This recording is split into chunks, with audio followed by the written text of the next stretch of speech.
Hello friends, welcome to my channel PCS with Chauhan. Guys, मेरा नाम है कियो चौहान और दोस्तों हम यहाँ पे कर रहे हैं दृष्टि आईएएस की क्विक बुक, जिसमें हमारा चल रहा है भारतीय संविधान, राज्य व्यवस्था एवं गवर्नेंस, चैप्टर नंबर 12, जो कि है विधायिका यानी कि लेजिस्लेचर। तो दोस्तों, स्टार्ट करने से पहले आप लोग यहाँ पे मेरा व्हाट्सएप नंबर देख सकते हैं। आप लोग डिस्क्रिप्शन बॉक्स में टेलीग्राम पेज का लिंक देख सकते हैं। अगर आपको कोई पीडीएफ रिलेटेड हेल्प चाहिए, न्यूज़पेपर से रिलेटेड हेल्प चाहिए, तो आपको वहां मिल जाएगी। और अगर आपकी कोई क्वेरी है तो आप मुझे व्हाट्सएप कर सकते हैं।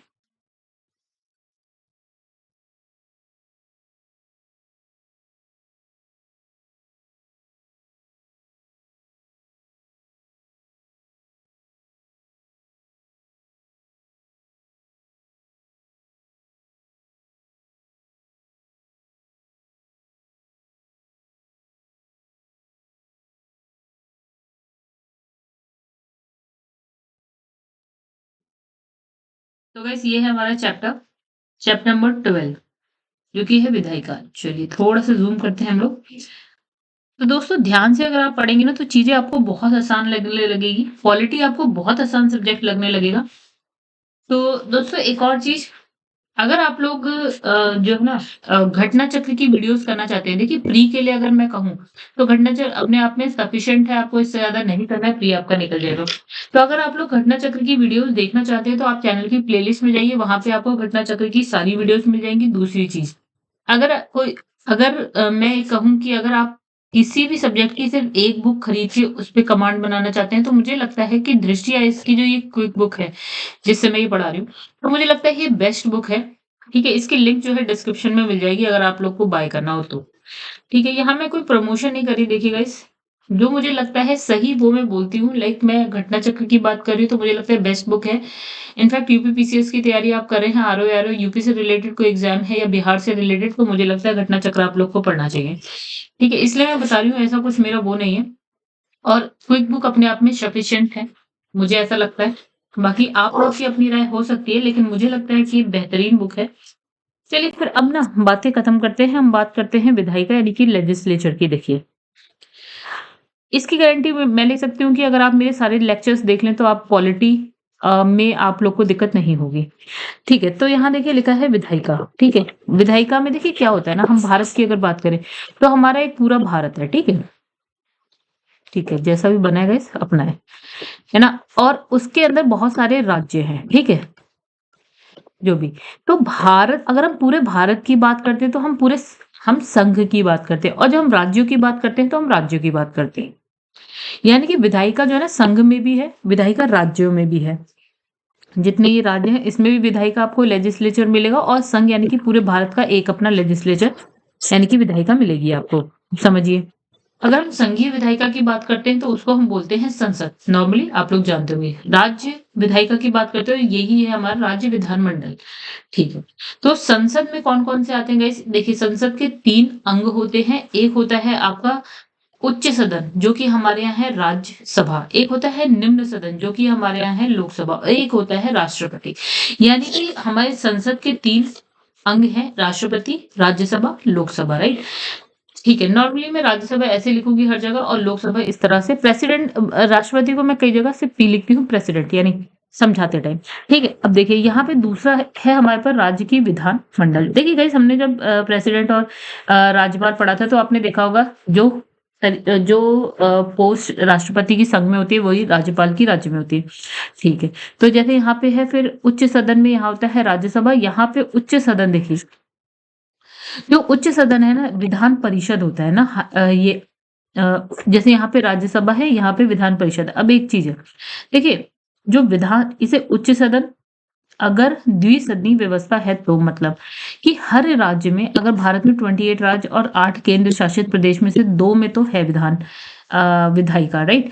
तो यानी कि टोटल 30 है, तो 30 में आपके पास उच्च सदन नहीं है। ठीक है, कुछ राज्य या केंद्र शासित प्रदेश मान ले तो है।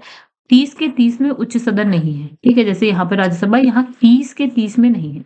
हाँ, लेकिन 30 के 30 में आपके पास विधानसभा है, यानी निम्न सदन है। जैसे यहाँ निम्न सदन है लोकसभा, यहाँ पे है विधानसभा। आई होप आप लोग को इतनी सी बात समझ में आ गई होगी। आगे बढ़ते हैं। तो बस अब देखिए यहाँ पे कहानी क्या है, यहाँ पे हम अब एक करके हम सबकी बात करेंगे। जैसे विधायिका में, संघीय विधायिका में, संसद में राष्ट्रपति, राष्ट्रपति हम पढ़ चुके हैं, राज्यसभा, लोकसभा पढ़ लेंगे, फिर इधर विधानसभा, विधान परिषद पढ़ लेंगे, क्योंकि राज्यपाल हम पढ़ चुके हैं। चलो, तो देखिए सबसे पहले क्या लिखा है, इसमें लिखा है संघीय विधायिका। एक चीज और गई जो आपको पता होना चाहिए, वो ये कि जैसे ये आपको इंग्लिश में पता होना चाहिए, फेडरल लेजिस्लेचर। संघीय विधायिका को हम बोलते हैं फेडरल लेजिस्लेचर, ठीक है। देखिए यहाँ पे लिखा है संसदीय शासन व्यवस्था के अंतर्गत केंद्र में द्विसदनीय व्यवस्था को अपनाया गया है। दो सदन कौन कौन से हैं, राज्यसभा, लोकसभा, यानी कि उच्च सदन, निम्न सदन, बस इतनी सी बात, ये दो सदन हो, द्विसदनीय व्यवस्था, याद रखिएगा, ये वर्ड बार बार आता है, द्विसदनीय व्यवस्था, ठीक है। लोकसभा के सदस्यों का निर्वाचन प्रत्यक्ष रूप से जनता करती है, और ये क्या है, एक अस्थायी सदन है। यही कहीं ये कभी भी भंग हो सकती है, तो वही राज्यसभा क्या है, स्थायी सदन है, अर्थात इसका विघटन नहीं हो सकता। मतलब समझिए कि लोकसभा में जो भी बैठता है जाके, उसको वोट आप और हम देते हैं। जैसे अभी 2024 में ही क्या है, इलेक्शन होने वाला है, वो लोकसभा का होने वाला है, राइट। तो उसमें आप और हम जाके वोट देंगे, वो वाला, ठीक है। ये अस्थायी सदन है, यानी कि कभी ऐसा भी हो सकता है कि 1 साल बाद ही सरकार गिर जाए, लोकसभा भंग हो जाए, ठीक है। 2 साल बाद भी हो सकती है, 3 साल बाद भी हो सकती है, ठीक है। ये कभी भी भंग हो सकता है। लेकिन अगर हम राज्यसभा में बात करें तो भाई हम और आप इसमें वोट नहीं करते हैं, ठीक है, एक बात। मतलब दूसरा, इसका कभी भी विघटन नहीं होता है। क्या होता है इसमें, हम आगे देख लेंगे। फिलहाल ये समझिए कि जैसे लोकसभा कभी भी भंग हो सकती है, ये कभी भी नहीं होती है, ठीक है। अब देखिए भारतीय संविधान के भाग 5 में आर्टिकल 79 से लेकर 122 में संसद के गठन, संरचना, संसद में सदनों की अवधि, फिर संसद के अधिकारी, संसद उसके सदस्यों की शक्तियां हैं, विशेषाधिकार हैं, उन्मुक्तियां हैं, इन सब के बारे में लिखा हुआ है। तो इसमें याद रखने लायक ये है कि आपको संसद के बारे में संविधान के किस भाग में पढ़ने को मिलेगा, तो भाग 5 में। इसमें संसद से रिलेटेड हर बात मिलेगी, ठीक है। आगे बढ़ते हैं। इतना ही समझना था जितना मैंने कह दिया। अब देखिए संसद का गठन, उसकी संरचना की बात करते हैं। पहला, इसमें लिखा है राष्ट्रपति, राज्यसभा, लोकसभा, ठीक है। इसको मिला के क्या बना है, संसद बना है, ठीक है। संसद बना, मतलब इसने कहा राष्ट्रपति क्या है, संसद का अभिन्न अंग है। आर्टिकल कौन सा कहता है, 79 कहता है कि राष्ट्रपति, मतलब ये वाली बात की संसद में ये तीन तीन है, राष्ट्रपति, लोकसभा, राज्यसभा।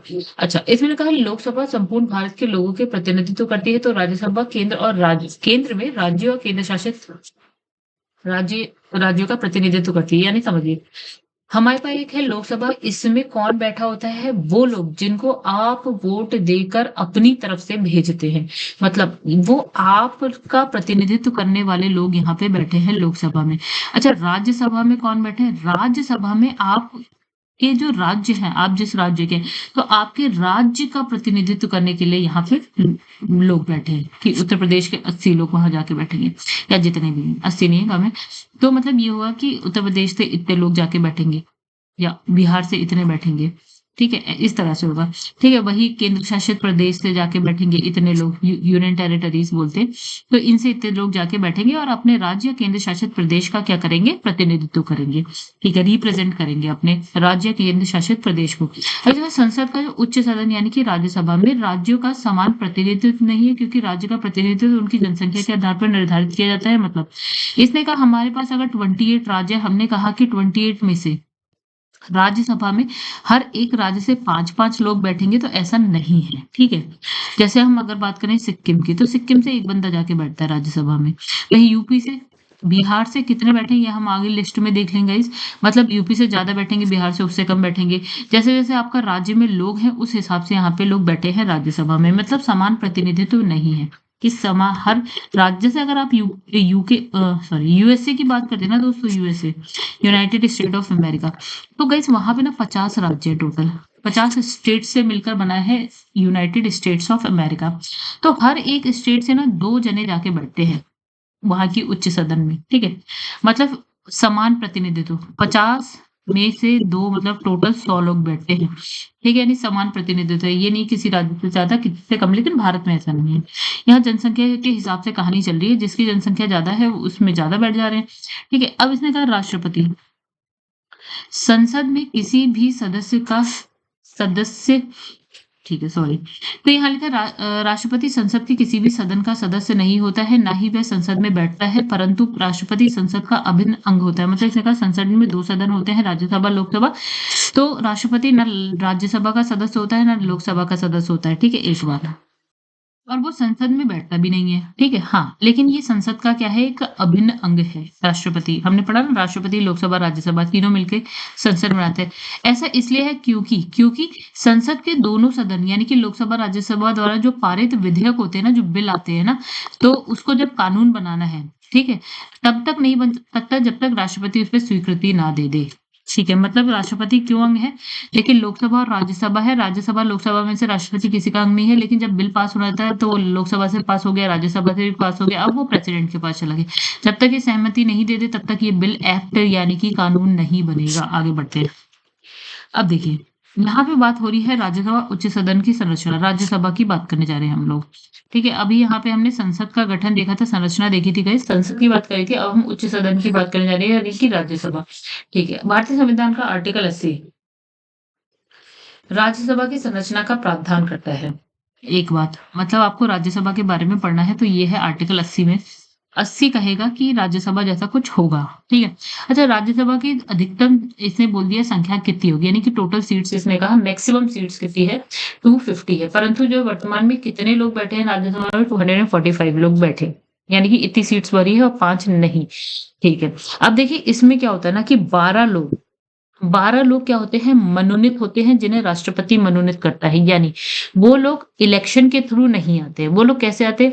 वो अपनी फील्ड के बहुत ही विद्वान लोग होते होंगे, जैसे साहित्य में, जैसे विज्ञान में, कला, समाज सेवा। तो कैसे 4 चीजें लिखिए और चारों की चारों चीजें रट लीजिए आप। ठीक है, इससे अलग कोई क्षेत्र नहीं है। साहित्य, विज्ञान, कला और समाज सेवा से संबंधित जो विशेष ज्ञान रखने वाले लोग होते हैं, 12 लोग, है ना, 12 सदस्य, उन्हें राष्ट्रपति क्या करता है, मनोनीत करता है। ठीक है, आगे बढ़ते हैं। अब इसमें का शेष जो अधिकतम 238 हो सकते हैं। आप देखिए, 238 प्लस 12 इक्वल्स टू 250। ठीक है, ये हो गया। तो इसने का जो ये 238 हो सकते हैं अधिकतर, मतलब 12 तो मनोनीत है, बाकी 238। परंतु वर्तमान में इसने कहा 233 का निर्वाचन है, मतलब ये पूरे तो बैठे नहीं है इस वक्त। कितने बैठे हैं? 245। तो 238 में से 5 आप माइनस कर देंगे तो 245 आ जाता है। ठीक है, तो इतने ही, सॉरी गाइस यहाँ गलत हो गया मेरे से। देखिए, 12 लोग तो इसमें से माइनस कर दिए तो आपके पास हो गया 238। 5 लोग तो वैसे ही नहीं बैठे यहाँ पे, तो 5 और माइनस करेंगे तो 233 का नंबर आएगा। तो अधिकतम संख्या इसने बता दी 250, राइट? बैठे कितने? 245। 245 में से 12 माइनस कर दिए, 233 हो जाएगा।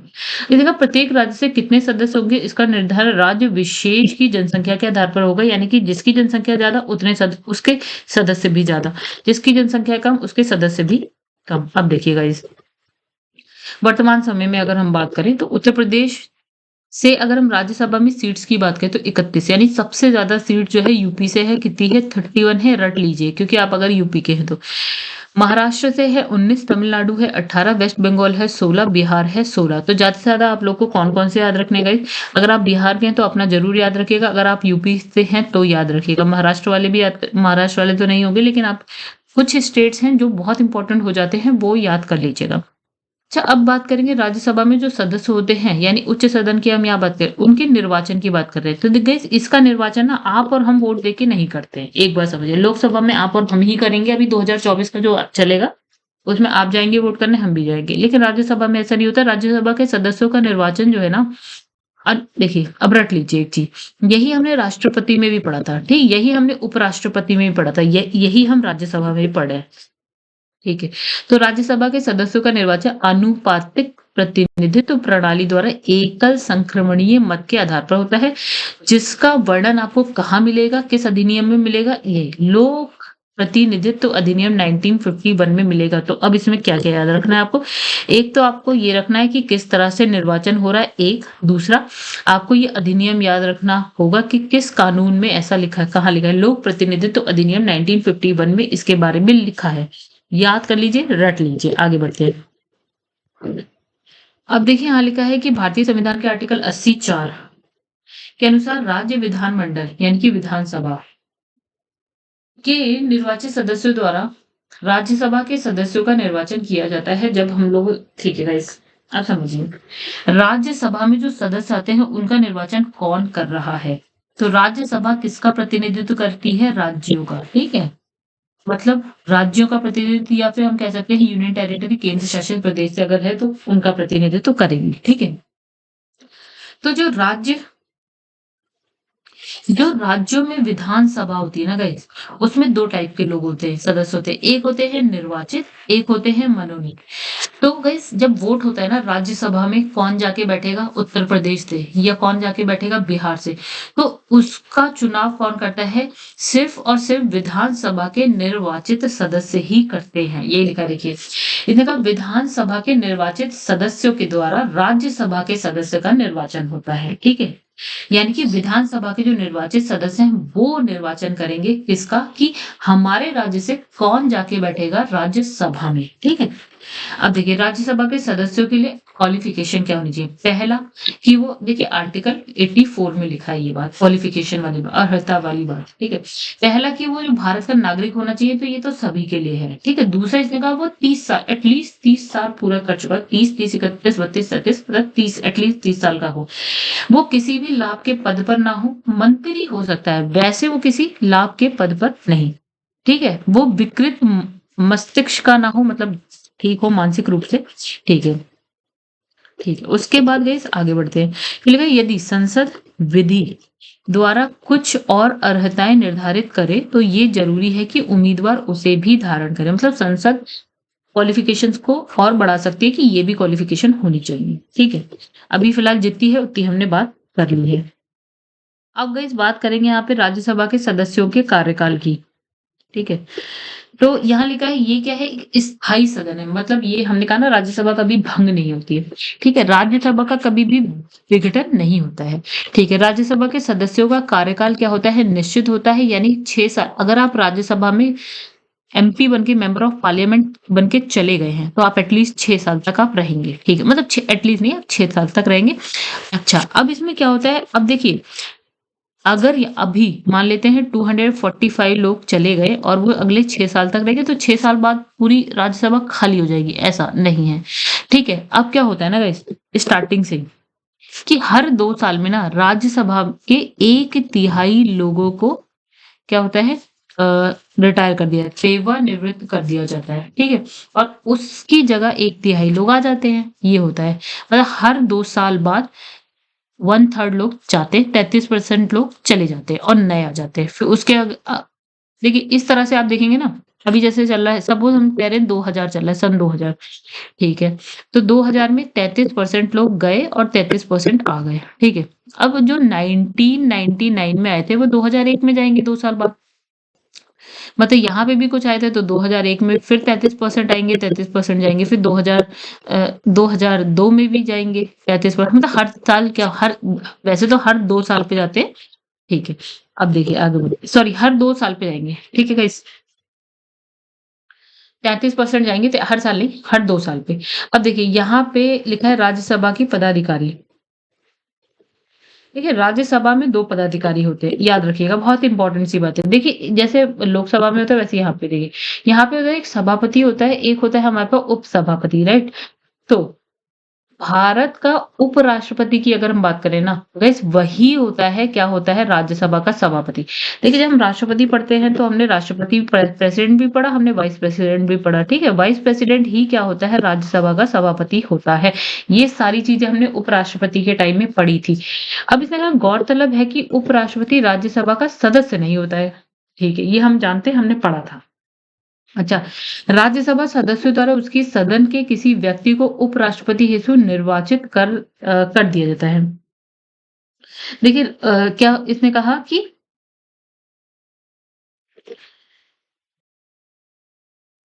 तो गाइस उसी मतलब इसने कहा कि राज्यसभा के सदस्य जो है उपराष्ट्रपति को निर्वाचित कर देते हैं उसी सदन से, ठीक है?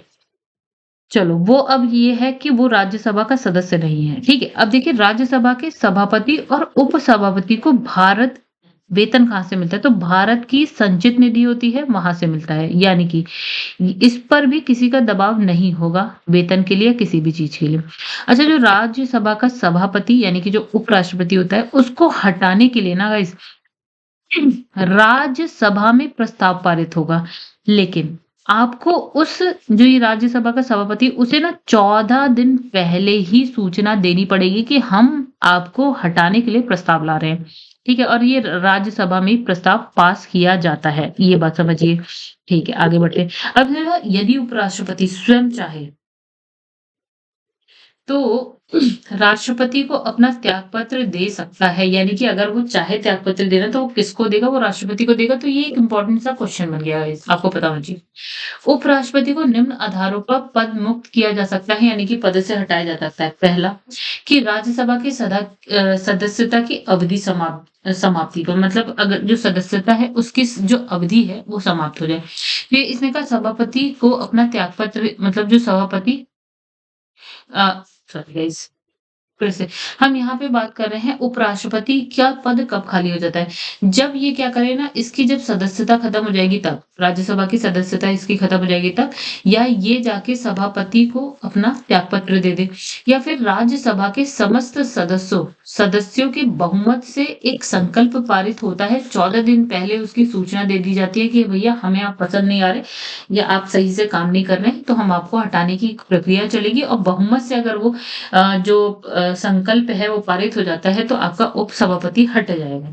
ठीक है, तो इन दो पदाधिकारियों यानी कि सभापति और उपसभापति के अलावा एक और पदाधिकारी होता है, उसको हम बोलते हैं राज्यसभा महासचिव बोलते हैं। ठीक है, महासचिव की नियुक्ति राज्यसभा के सभापति के द्वारा होती है, यानी कि वही जो वाइस प्रेसिडेंट होता है वो महासचिव की नियुक्ति करता है। ये सभापति का सदन का सदस्यों की संसदीय क्रियाकलापों संबंधित मामलों का क्या करता है, सलाहकार होता है। ठीक है, ये क्या होता है, सलाहकार होता है। चाहे सभापति को कोई लेनी, संसद के सदस्यों, संसद सदस्यों का, इन सबको अगर कोई भी सलाह लेनी है तो यही बंदा काम करेगा, ये राज्यसभा महासचिव। ठीक है, ये लोकसभा महासचिव की भांति कार्यपालिका का स्थायी तथा निरपेक्ष पदाधिकारी होता है। ठीक है, ये किसका, कार्यपालिका का स्थायी और निरपेक्ष पदाधिकारी होता है, कौन, राज्यसभा महासचिव। ठीक है, ऐसा ही लोकसभा में भी होता है, लोकसभा महासचिव। ठीक है, चलो आगे बढ़ते। नेक्स्ट देखिए, यहाँ पे लिखा है कि राज्यसभा की शक्तियां एवं कार्य। ठीक है, तो राज्यसभा की शक्तियां एवं कार्य में लिखा है विधायी शक्ति है राज्यसभा की, विशिष्ट शक्तियां हैं और अन्य शक्तियां। चलिए विधायी शक्ति से स्टार्ट करते। देखिए यहाँ लिखा है गैर वित्तीय विधेयक, यानी कि जो वित्त से रिलेटेड नहीं होते, उसके संदर्भ में लोकसभा की भांति राज्यसभा को भी उतनी ही शक्ति मिली है। ऐसे विधेयक दोनों सदनों की सहमति के बाद ही कानून बनते हैं, ये समझिए। देखिए अगर गैर वित्तीय विधेयक है, मतलब वित्त संबंधित कुछ नहीं, तो राज्यसभा भी वो विधेयक ला सकता है। वो बिल जो है ना, स्टार्टिंग राज्यसभा से भी हो सकती है उसकी, मतलब राज्यसभा से स्टार्टिंग हो सकती है। राज्यसभा के पास उतनी ही शक्ति होगी उस विधेयक के लिए जितनी लोकसभा को होगी, एक बात। ठीक है, और वो कानून तभी बनेगा जब दोनों सदनों की सहमति होगी, यानी कि राज्यसभा की भी सहमति होगी और लोकसभा की भी। आगे बढ़ते। अब देखिए दूसरा इसने लिखा है धन विधेयक। तो धन विधेयक के मामले में राज्यसभा को जो है ना, लोकसभा की तुलना में सीमित शक्ति मिली है, यानी कि आप कह सकते हैं इसकी शक्ति धन विधेयक पे लोकसभा से थोड़ी कम है। इस संदर्भ में क्या होता है ना, कि जो राज्यसभा है 14 दिन के भीतर विचार करके अपनी राय लोकसभा को भेजती है। सपोज धन विधेयक लोकसभा से स्टार्ट होता है, मान लो पास हो गया और राज्यसभा में चला गया, राज्यसभा का मन नहीं है पास करने का, फिर भी 14 दिन के भीतर उसको अपनी राय देनी पड़ेगी, और अगर नहीं देता है तो हम राज्यसभा से भी उसको पास मान लेते हैं, ये समझिए। ठीक है, यानी कि यहाँ पे राज्यसभा की शक्ति हो जाती है थोड़ी सी कम। अब इसने कहा संविधान संशोधन, यानी कि संविधान संशोधन विधेयक, संविधान संशोधन अगर कोई करना है तो उसके संदर्भ में क्या होता है, राज्यसभा की शक्तियां लोकसभा के ही बराबर होती हैं। ठीक है, यानी कि गैर वित्तीय विधेयक में भी और संविधान संशोधन विधेयक में भी Lok Sabha is equals to Rajya Sabha, मतलब शक्तियां बराबर हैं। धन विधेयक में ऐसा नहीं है, सिर्फ 14 दिन के लिए राज्यसभा उस विधेयक को रोक सकती है, लेकिन उसको मना नहीं कर सकती है। और अब मान लो 14 दिन के भीतर अगर कोई जवाब नहीं देती है तो हम विधेयक को हाँ मान लेंगे, पास मान लेंगे। चलो आगे बढ़ते। अब दूसरा इसने कहा कि हमारे पास विशिष्ट शक्तियां हैं कुछ। देखिए इसने कहा देश के संघात्मक ढांचे को बनाए रखने के लिए राज्यसभा के पास 2 विशिष्ट अधिकार हैं। ठीक है, जो कि लोकसभा के पास नहीं है। क्या है वो? पहले से लेकर आर्टिकल 249 के अंतर्गत क्या है, राज्यसभा उपस्थित और मतदान करने वाले 2/3 सदस्यों की बहुमत से राज्य सूची में शामिल किसी विषय को राष्ट्रीय महत्व का घोषित कर सकती है। ठीक है, मतलब देखिए क्या होता है ना, राज्य जो है ना, राज्य वो कानून बनाते हैं राज्य सूची के जो विषय होते हैं उस पर। ठीक है, तो राज्य सूची के विषय पे कानून कौन बनाता है, राज्य बनाता है। लेकिन राज्यसभा के पास एक शक्ति है, आर्टिकल 249 याद कर लीजिएगा, इसके अंतर्गत वो क्या करती है ना, ये राज्यसभा है, राज्यसभा में उपस्थित और कुछ लोग उपस्थित हैं, कुछ मत, मतलब जो लोग उपस्थित है मत देंगे वो, उनका अगर 2/3 बहुमत मिल जाए इन लोगों का, तो क्या होता है कि राज्यसभा राज्य सूची का विषय हो कोई, जिसपे राज्य जो है ना कानून बनाएगा, तो उसको वो राष्ट्रीय महत्व का घोषित कर सकती है उस विषय को। ठीक, सपोज राज्य सूची में आता है शिक्षा, मान लेते हैं, ठीक है, तो शिक्षा शिक्षा को ये राष्ट्रीय महत्व का घोषित कर सकती है राज्यसभा, इसके पास इतनी शक्ति है। तो अगर वो राष्ट्रीय महत्व का उसे घोषित कर देती है ना गाइस, तो ना जो संघ है यानी कि केंद्र उस पे कानून बना सकता है उस सब। ठीक है, मतलब कानून बनाने का काम तो राज्य का था, लेकिन संघ यहाँ पे कानून बना सकता है। ठीक है, चलिए ये सिर्फ एक एग्जाम्पल था गाइस। अब देखिए यहाँ पे एक दूसरी शक्ति देखिए, आर्टिकल 312 के तहत राज्यसभा उपस्थित और मत करने वाले 2/3 सदस्यों के समर्थन से कोई नई अखिल भारतीय सेवा स्थापित कर सके। मतलब राज्यसभा पे एक, जैसे हमारे पास होता है IAS एक पद है, IPS एक पद है, IFS एक पद है, अगर राज्यसभा को लगता है कि हमें और भी कोई अखिल भारतीय सेवा से रिलेटेड कोई पद जो है बनाना है, स्थापित करना है, तो राज्यसभा उपस्थित और मत देने वाले 2/3 सदस्यों के समर्थन से ये काम भी कर सकती है। ठीक है, मतलब IAS, IPS, IFS के अलावा कोई पद लाना है तो राज्यसभा ला सकती है। ठीक है, तो ये दो शक्तियां हो गई कि किसी राज्य सूची के विषय को राष्ट्रीय महत्व का घोषित कर सकती है, दूसरा IAS, IPS, IFS या कोई दूसरा अन्य अन्य कोई नई अखिल भारतीय सेवा को स्थापित कर सकती है। ठीक है, अब देखिए अन्य शक्तियां देख लेते हैं। आपातकाल की अवधि में यदि 1 महीने से अधिक है, आपातकाल की अवधि अगर 1 महीने से ज्यादा है और उस समय लोकसभा विघटित हो, तो राज्यसभा का अनुमोदन कराया जाना जरूरी होता है। ठीक है, मतलब ये समझ गए होंगे, इसमें कुछ नहीं है। अब देखिए राज्यसभा के निर्वाचित जो सदस्य हैं राष्ट्रपति के निर्वाचन मंडल का हिस्सा होते हैं, यानी कि राष्ट्रपति का जब निर्वाचन होता है तो राज्यसभा के निर्वाचित सदस्य भी उसमें इन्वॉल्व होते हैं। राज्यसभा के सदस्य उपराष्ट्रपति के चुनाव में भी भाग लेते हैं। ठीक है, फिर उपराष्ट्रपति को हटाने का प्रस्ताव केवल कहां से आता है, राज्यसभा से आता है, यह भी हम लोगों ने देख लिया। राष्ट्रपति के महाभियोग और उच्चतम न्यायालय, उच्च न्यायालय के न्यायाधीशों और अन्य संवैधानिक पदाधिकारियों को पद से हटाने में भी राज्यसभा की अपनी भूमिका होती है, मतलब राज्यसभा उसमें भी होती है। ठीक है, तो वैसे आपको लग रहा होगा यार क्या है, जब तक आप इसे 4 बार नहीं पढ़ेंगे ना, अगर आप नए हैं तो आप नहीं समझेंगे। और दूसरी ये सारी चीजें आप तब बहुत अच्छे से समझ जाएंगे जब आप सारे चैप्टर पढ़ लेंगे। ठीक है, तो ये बहुत मुश्किल नहीं है ये चीजें आसान, बस अगर आप नए हैं तो आपको मुश्किल लग रही होगी। अब देखिए, अब हम बात करें, राज्यसभा हम कर चुके हैं, राष्ट्रपति हम राष्ट्रपति वाले चैप्टर में कर चुके हैं, राज्यसभा हमने कर लिया, लोकसभा हम करेंगे, यानी कि संसद का तीसरा अंग चल रहा है लोकसभा, यानी कि इसे हम बोलते हैं निम्न सदन। देखिए यहाँ पे क्या लिखा है, हाउस ऑफ द पीपल, मतलब यहाँ पे आप द्वारा निर्वाचित लोग बैठते हैं जाके, आपका हमारा प्रतिनिधित्व करने वाले लोग बैठते हैं। भारतीय संविधान का आर्टिकल 81 लोकसभा के गठन का प्रावधान करता है। अच्छा, इसमें अधिकतम सदस्य संख्या लिखी है 552। ठीक है, अब इसमें लिखा है कि इसने लिखा है आर्टिकल 81 का के अनुसार सभी राज्यों के कुल प्रतिनिधि 530 से अधिक नहीं हो सकते। 552 इसने कहा सदस्य, अधिकतम सदस्यों की संख्या लोकसभा।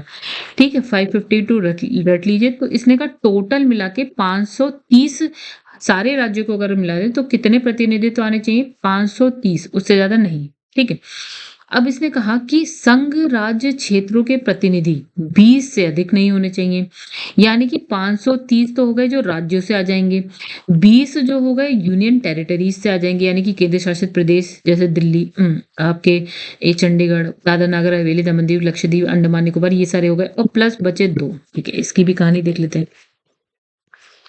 तो अब देखिए यहाँ लिखा है कि आर्टिकल 331 के तहत यदि राष्ट्रपति की राय में जो ये 2 बचे ना उसकी बात करें, आंग्ल भारतीय समुदाय का प्रतिनिधित्व पर्याप्त नहीं है, तो क्या होता है ना कि राष्ट्रपति मनोनीत कर देता है इन 2 लोगों को, ठीक है? यानी कि 530 राज्यों से 20 केंद्र शासित प्रदेश और ये 2 आंग्ल भारतीय, अगर राष्ट्रपति को लगे कि इनका प्रतिनिधित्व जो है लोकसभा में नहीं है, पर्याप्त नहीं है, तो इन 2 को भी कर देता है।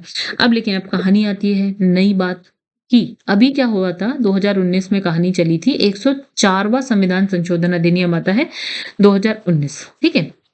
और ये विधेयक कौन सा था? 126वां विधेयक था, लेकिन कानून कौन सा था? 104वां, ठीक है? अब इसमें क्या हुआ कि लोकसभा और राज्य की जो विधानसभाएं होती हैं, ठीक है? यानी कि केंद्र में लोकसभा और राज्यों में जो विधानसभाएं होते हैं, उसमें जो हम ये 2 और 1, इसमें 2 होते हैं, इसमें 1 होते हैं, जो आंग्ल भारतीयों को मनोनीत कर रहे थे ना, उसको यहाँ कर दिया गया समाप्त, ठीक है? अब नहीं करेंगे, बस इतनी सी बात।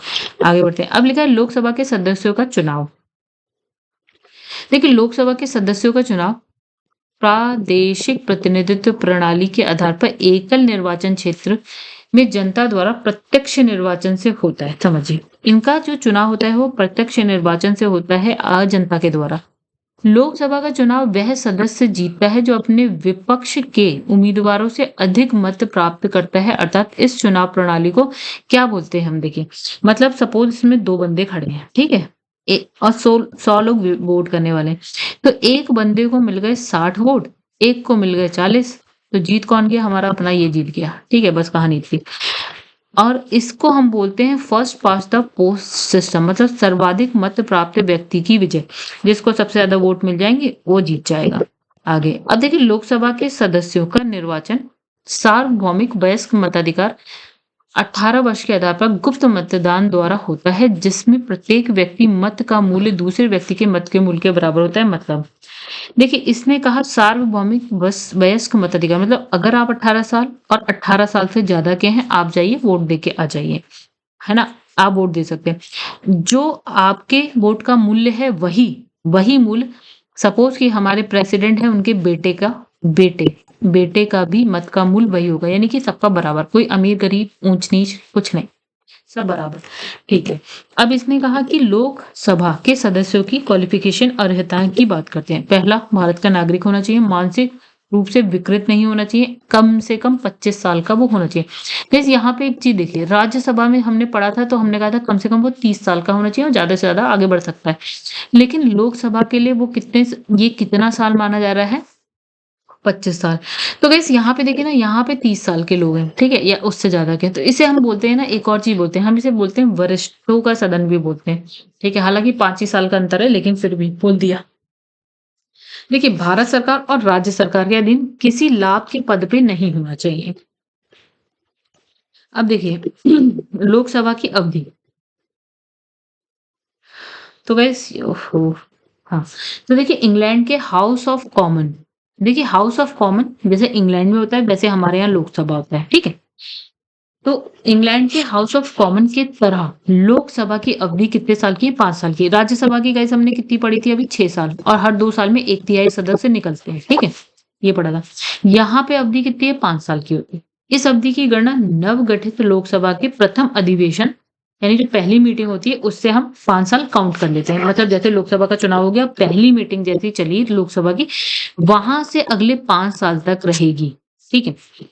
अच्छा, लोकसभा राज्यसभा की तरह क्या है? स्थायी नहीं होती है, ठीक है? इसका विघटन हो सकता है, यानी ये कभी भी भंग हो सकती है। जब हम पहली बार जब अटल बिहारी वाजपेयी प्रधानमंत्री बने थे, तो उनकी जो सरकार है ना, यानी कि लोकसभा कितने दिन चली उस वक्त? उस 13 दिन। मतलब हमने देखा कि जब कांग्रेस के बाद किसी की सरकार ये 1-1 साल, 2-2 साल तक चली है। 5 साल किसी बहुत कम ने पूरा, मतलब नहीं किया पूरा, ठीक है? बस एक बार अटल बिहारी वाजपेयी जब बने थे 1998, 2003 तक जब थे, वही चली थी बस एक, ठीक है? तो इतनी सी बात। अब इसने कहा प्रधानमंत्री, और अभी चल रही है गाइस, अभी तो, ठीक है? अभी तो पूरी 5-5 साल ही चल रही है पूरी। देखिए प्रधानमंत्री और मंत्रिपरिषद द्वारा राष्ट्रपति को सलाह देने पर राष्ट्रपति, देखिए प्रधानमंत्री मंत्रिपरिषद द्वारा राष्ट्रपति को सलाह देने पर राष्ट्रपति लोकसभा को निश्चित अवधि से पहले भी भंग कर सकता है। मतलब इतने का प्रधानमंत्री या मंत्रिपरिषद अगर राष्ट्रपति से कह दे कि भैया लोकसभा को भंग कर दीजिए, तो राष्ट्रपति कर देगा। अब देखिए विशिष्ट स्थिति में लोकसभा की अवधि 5 साल से आगे भी बढ़ाई जा सकती है। ठीक है। मतलब जैसे ही 5 साल पूरे हो गए तो 5 साल से हम 6 भी कर सकते हैं। अच्छा, कुछ विशिष्ट स्थितियों में कभी भी नहीं, कुछ ऐसा घटित हो जाए तो। संविधान के अनुच्छेद 83(2) के परंतुक में ये प्रावधान कि अगर राष्ट्रीय आपातकाल के दौरान संसद लोकसभा के कार्यकाल को किसी ऐसी अवधि के लिए बढ़ा सकेगी जो एक बार में 1 वर्ष से अधिक ना हो, आपातकाल की उद्घोषणा के प्रवर्तन में ना रह जाने के पश्चात उसका विस्तार किसी भी दशा में 6 महीने से अधिक नहीं होगा। मतलब सपोज कि हमारी 2024 में ना ये लोकसभा भी खत्म होने वाली है और मान लीजिए 2024 में राष्ट्रीय आपातकाल लग जाए और अब लगता है निर्वाचन आयोग को लगता है भैया हम तो इलेक्शन करवा ही नहीं पाएंगे, ठीक है, नहीं करवा पाएंगे, तो यहाँ पे क्या होगा, ये कह देंगे एक काम करते हैं 2025 1 साल के लिए और बढ़ा देते हैं अवधि को, ठीक है, और 2025 तक कर देते हैं, ठीक है, मान लेते हैं हो गया 2024 से 2025 तक हम पहुंच गए। अभी ये जो लोकसभा है 2025 तक चलेगी। अब क्या है, मान लेते हैं बीच में अब राष्ट्रीय आपातकाल खत्म हो चुका है, तो मैक्सिमम टू मैक्सिमम जो है ना आपकी लोकसभा राष्ट्रीय आपातकाल खत्म होने के मैक्सिमम 6 महीने तक और रह सकती है, उसके बाद नहीं, ठीक है। इतने में आपको इलेक्शन नए करवाने पड़ेंगे और नई लोकसभा लानी पड़ेगी, ठीक है, आगे बढ़ते हैं। तो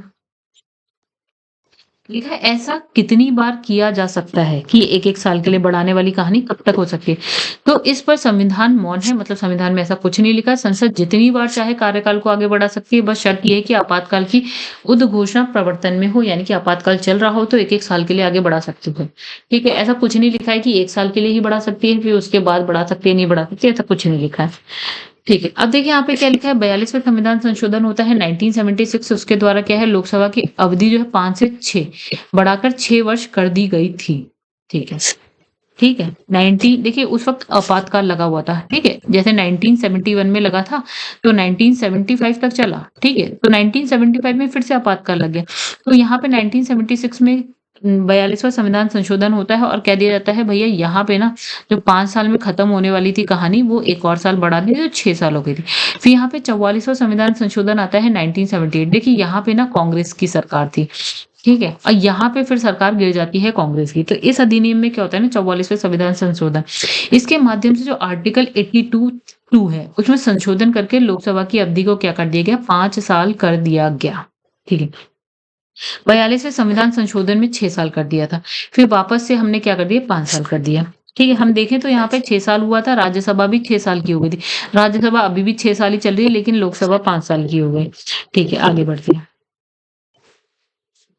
तो गाइस राज्यसभा की बात मैं यहाँ नहीं करूंगी, मैं सिर्फ एक बात कह रही हूँ कि राज्यसभा अभी भी 6 साल चल रही है लेकिन लोकसभा वापस से यहाँ पे 44वां संविधान संशोधन आता है और उसमें 5 साल हो जाती है।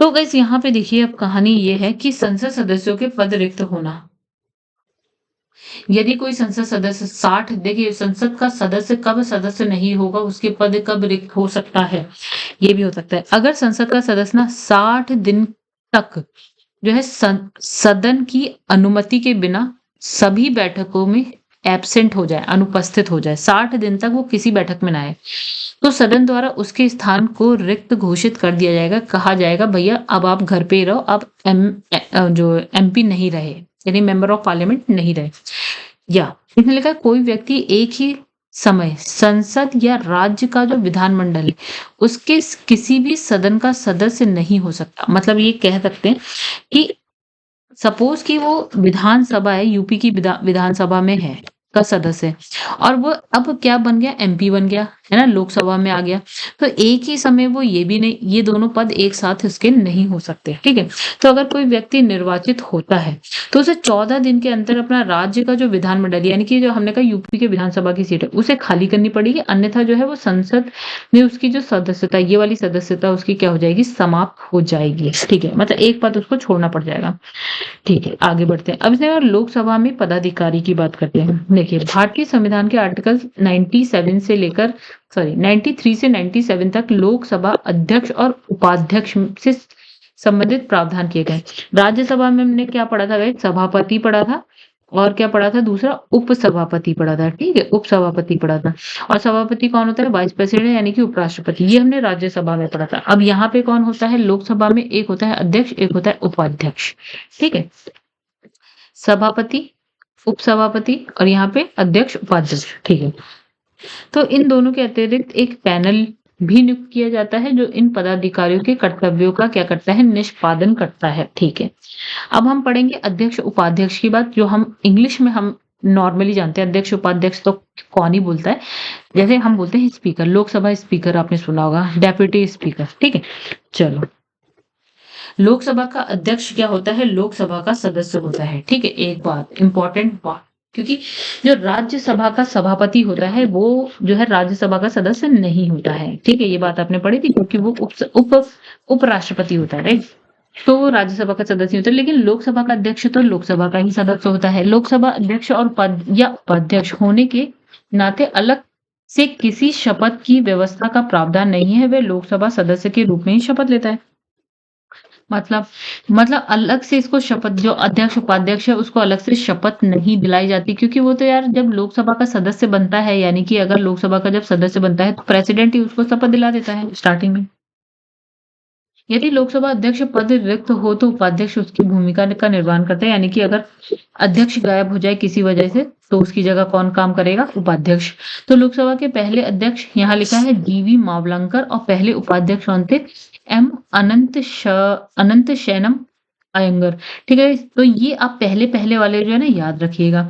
संविधान के आर्टिकल क्या है 95(1) में ये प्रावधान है कि अध्यक्ष का पद रिक्त है तब उपाध्यक्ष, या यदि उपाध्यक्ष का पद रिक्त है तो राष्ट्रपति द्वारा लोकसभा के किसी सदस्य को नियुक्त किया जाएगा। मतलब कहानी समझिए, यहाँ पे है अध्यक्ष, सपोज स्पीकर अगर नहीं है तो डेप्यूटी स्पीकर स्पीकर का काम करेगा, और डेप्यूटी स्पीकर भी नहीं है तो लोकसभा का कोई भी सदस्य जिसे प्रेसिडेंट बोल दे कि भैया जाओ और स्पीकर का काम करो तो चला जाएगा।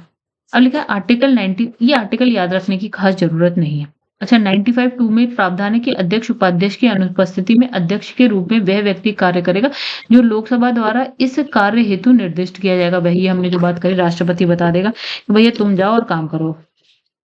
तो ऐसे में क्या होगा गाइस, जो लोकसभा अध्यक्ष की भूमिका में लोकसभा सदस्य को वो सभी शक्तियां प्राप्त होंगी जो अध्यक्ष, यानी कि अगर कोई सदस्य, मतलब इसने कहा कि अगर स्पीकर नहीं है तो वाइस डेप्यूटी स्पीकर आ जाए, वो भी नहीं है तो लोकसभा का कोई सदस्य जिसे राष्ट्रपति कहते वो स्पीकर की जगह आ जाएगा। अब इसको जो शक्तियां मिलेंगी ना, इस बंदे को, जो बंदा है इसको अब लोकसभा के सदस्य की नहीं, अब उसे जो स्पीकर है ना, यानी कि अध्यक्ष के रूप में बैठा है तो अध्यक्ष की शक्तियां ही इसको मिलेंगी, ठीक है। तो अब देखिए अध्यक्ष की शक्तियां, उसके कार्य क्या होते हैं। देखिए लोकसभा अध्यक्ष का प्राथमिक कार्य क्या है, बैठक जो है ना, बैठक जो लोकसभा की बैठक होती है उसका संचालन करना, कार्रवाई होती है उसको व्यवस्थित नियंत्रित करना, ये सारा काम करता है अध्यक्ष, ठीक है। मतभेद की अवस्था में अध्यक्ष का निर्णय क्या होता है, अंतिम होता है। अगर कोई मतभेद हो जाता है लोकसभा में तो अध्यक्ष ही अंतिम निर्णय देता है, ठीक है। चलिए, उसके बाद इसमें लिखा है कोई विधेयक धन विधेयक है या नहीं, इसका जो निर्धारण है वो भी अध्यक्ष करता है। मतलब ये समझिए कि जब विधेयक आ रहा है और हम कह रहे हैं कि भैया ये धन विधेयक है या नहीं, इसके बारे में भी अध्यक्ष ही बताता है कि ये धन विधेयक है या नहीं है।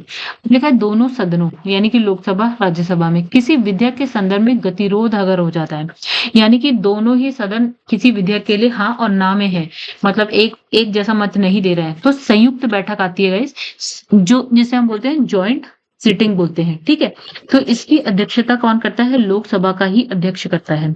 अब इसे लिखा है किसी प्रस्ताव के पक्ष व विपक्ष में बराबर मत पड़ने पर लोकसभा अध्यक्ष उसका निर्णायक मत देता है। मतलब समझ लीजिए अगर 100 लोग बैठे हैं लोकसभा में, ठीक है, और अगर कोई क्या होता है प्रस्ताव आता है तो 100 में से 50 लोगों ने हाँ बोला, 50 लोगों ने ना बोला, तो अब निर्णायक मत का काम कौन करता है, स्पीकर करता है। स्पीकर का हाँ में कह देगा तो ये 51 हो जाएंगे, तो हाँ में आ जाएगा, ना में कह देगा तो ये 51 हो जाएंगे और ना में हो जाएगा, यानी कि निर्णायक मत देता है। अच्छा, फिर उसके बाद गए इंपॉर्टेंट, दल बदल विरोधी कानून के तहत लोकसभा अध्यक्ष को ये अधिकार है कि वे किसी सदस्य के संबंध में दल बदल संबंधी शिकायत मिलने पर उसकी डिस्क्वालिफिकेशन पर फैसला करता है, यानी उसको जो एमपी है उससे हटा भी सकता है। यानी कोई व्यक्ति अगर अपने दल से दूसरे दल में चला जाता है तो अब अध्यक्ष के पास शक्ति है उसको हटाने की, नहीं हटाने की। अच्छा, लोकसभा अध्यक्ष यह भी तय करता है कि सदन में कौन सदस्य कितनी अवधि तक बोलेगा और कौन नहीं बोलेगा। ठीक है, मतलब जो सदस्य बोलते हैं तो ये कितनी देर तक कौन बोलेगा ये भी अध्यक्ष बताएगा। ठीक है, लोकसभा की बैठक के लिए यदि गण पूर्ति नहीं है, यानी कि लोकसभा की बैठक हो रही है और हमने कहा भैया 552 का 10% मतलब 1/10वां भाग, यानी एटलीस्ट 55 लोग अगर नहीं बैठे हैं तो बैठक को तब तक के लिए स्थगित कर देगा जब तक कि गणपूर्ति नहीं हो जाती। यानी कि कोरम पूरा नहीं हो जाता तब तक एटलीस्ट 55 सदस्य चाहिए। मतलब सोचिएगा, शायद इतने भी नहीं आते हैं बैठक में, तो पता नहीं क्यों बने हुए। यह सभा के कुल सदस्यों की संख्या का 10वां भाग आर्टिकल 103 के अंतर्गत सभा की बैठक के लिए गणपूर्ति माना जाता है। मतलब 1/10 भाग तो एटलीस्ट बैठक में बैठे ही बैठे, यानी 55 लोग तो 55-56 लोग तो एटलीस्ट बैठे ही बैठे। मतलब समझ रहे हैं, इतने भी लोग आना नहीं चाहते होंगे। अब एक होता है प्रोटेम स्पीकर, ये वर्ड भी बहुत इंपॉर्टेंट है गाइस, ये चीज भी बहुत इंपॉर्टेंट है, प्रोटेम स्पीकर। ठीक है, तो प्रोटेम स्पीकर क्या है कि इसकी नियुक्ति कौन कर रहा है? राष्ट्रपति कर रहा है। जो सामान्यतः लोकसभा का सबसे वरिष्ठ सदस्य होता है वो होता है प्रोटेम स्पीकर। नियुक्ति कौन कर रहा है? राष्ट्रपति कर रहा है। अच्छा, प्रोटेम स्पीकर जो है लोकसभा अध्यक्ष के चुनाव में सदन की मदद करता है और नवनिर्वाचित सदस्यों को शपथ ग्रहण करवाता है। तत्पश्चात प्रोटेम स्पीकर का पद जो है स्वतः समाप्त हो जाता है। अब समझिएगा, इसमें एक जगह गलत बोल गई कि जो है कि जो है लोकसभा के सदस्यों को शपथ कौन दिलवाता है? राष्ट्रपति नहीं, राष्ट्रपति सदस्यों को जो है ना शपथ नहीं दिलवाता है। राष्ट्रपति किसको दिलाता है? पीएम को, और मंत्री परिषद जो मंत्री होते हैं उनको शपथ दिलाने का काम राष्ट्रपति करता है। बाकी लोकसभा के जो सदस्य हैं उनको शपथ कौन दिला रहा है? ये बंदा, प्रोटेम स्पीकर। देखिए क्या होता है, जब लोकसभा नई नई आती है, ठीक है, और तब तक तो राष्ट्रपति बना नहीं होता है, तो हम किसी एक बंदे को, यहाँ पे देखिए क्या लिखा है, प्रोटेम स्पीकर लोकसभा अध्यक्ष क्या होता है? मतलब अध्यक्ष, देखिए लोकसभा अध्यक्ष यानी कि स्पीकर के चुनाव में सदन की मदद करता है और नवनिर्वाचित जो सदस्य है ना उनको शपथ दिलाता है, और जैसे ही वो शपथ दिला देता है वो अपने पद से टाटा बाय बाय कर लेता है। उतनी ही देर के लिए होता है कि वो क्या करते हैं, शपथ वपथ दिला दे। ठीक है, अब देखिए, अब यहाँ लिखा है लोकसभा महासचिव, ये हमने ऊपर पढ़ा था। तो लोकसभा का तीसरा महत्वपूर्ण अधिकारी है आपका महासचिव, लोकसभा महासचिव। ठीक है, इसको चुनने और नियुक्त करने का अधिकार इसका होता है, स्पीकर का होता है। महासचिव एक क्या होता है? प्रशासनिक पद होता है। प्रशासनिक पद ऐसे समझिए आईएएस वाईएएस पद का बंदा है, जो सदन से संबंधित सभी जो प्रशासनिक कार्रवाई का संचालन करता है। ठीक है, एवं ये संसद का क्या होता है? एक स्थायी अधिकारी होता है। समझिए इसकी बात। देखिए, लोकसभा हमारी 5 साल से पहले भंग हो सकती है, तो इसका मतलब ये नहीं जो महासचिव है ये भी अपना पद त्याग देगा। नहीं भैया, ये तो ये है ही। ठीक है, बाद की लोकसभा वाले ना रखना चाहे इन्हें तो अलग बात है, लेकिन ये स्थायी अधिकारी होता है, ये अपने पद से नहीं जाएगा। ठीक है, चलो आगे बढ़ते हैं। देखिए यहाँ लिखा है लोकसभा अध्यक्ष एवं उपाध्यक्ष की पदावधि तथा पद से हटाए जाने की प्रक्रिया। यानी कि अगर हमें स्पीकर या डेप्यूटी स्पीकर की पदावधि क्या है, कब तक रहेगा, या हम उसको हटा कैसे सकते हैं। ठीक है, तो यहाँ देखिए लिखा है कि जो स्पीकर है या क्या डेप्यूटी स्पीकर लोकसभा सदस्य ना होने पर अपना पद रिक्त कर देगा। ठीक है, अगर वो लोकसभा का सदस्य नहीं है तो वो अपना पद क्या करेगा? रिक्त कर देगा। तो स्पीकर और डेप्यूटी स्पीकर को एवं उपाध्यक्ष, मतलब इसने कहा स्पीकर ने अध्यक्ष उपाध्यक्ष को, उपाध्यक्ष अध्यक्ष को अपना त्याग पत्र दे सकता है। मतलब ये एक दूसरे को ही दे देंगे। इसने कहा अध्यक्ष उपाध्यक्ष तत्कालीन समस्त सदस्यों के बहुमत से संकल्प पारित करके हटाए जा सकते हैं, सिर्फ उपस्थित और मत देने वाले सदस्यों के बहुमत से नहीं। मतलब इनने कहा इस पे जैसे महाभियोग टाइप बात करते हैं ना, वैसा कुछ। तो इनको जो है ना, जितने भी समस्त तत्कालीन उस वक्त जितने भी सदस्य हैं उनके बहुमत से अगर कोई संकल्प पारित हो जाता है तो उनको हटा दिया जाता है, सिर्फ उपस्थित और मतदान करने वाले सदस्यों के बहुमत से नहीं। ठीक है, चलो आगे बढ़ते हैं। तो नेक्स्ट यहाँ पे गए संविधान के आर्टिकल 94 में प्रावधान है कि लोकसभा एक संकल्प पारित करके अध्यक्ष और उपाध्यक्ष को पद से हटा सकती है। मतलब लोकसभा अध्यक्ष उपाध्यक्ष को हटा सकती है, लेकिन शर्त यह है कि उसे कम से कम उन्हें जो है ना 14 दिन पहले इस बात की सूचना देनी पड़ेगी कि हम ऐसा काम करने वाले हैं।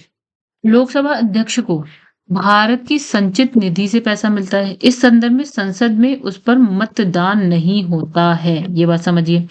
लोकसभा में उनके कार्यों व आचरण के संबंध में ना तो चर्चा की जाएगी, ना उनकी आलोचना की जाएगी। ये भी बात बहुत ज्यादा इंपॉर्टेंट हो जाती है। तो दोस्तों अभी हमारी वीडियो हो गई काफी बड़ी, तो अभी फिलहाल इस वीडियो को यहीं पे एंड करते हैं। अब जो है हम नेक्स्ट वीडियो में आगे के पार्ट के साथ मिलेंगे लोकसभा की शक्तियां एवं कार्य से।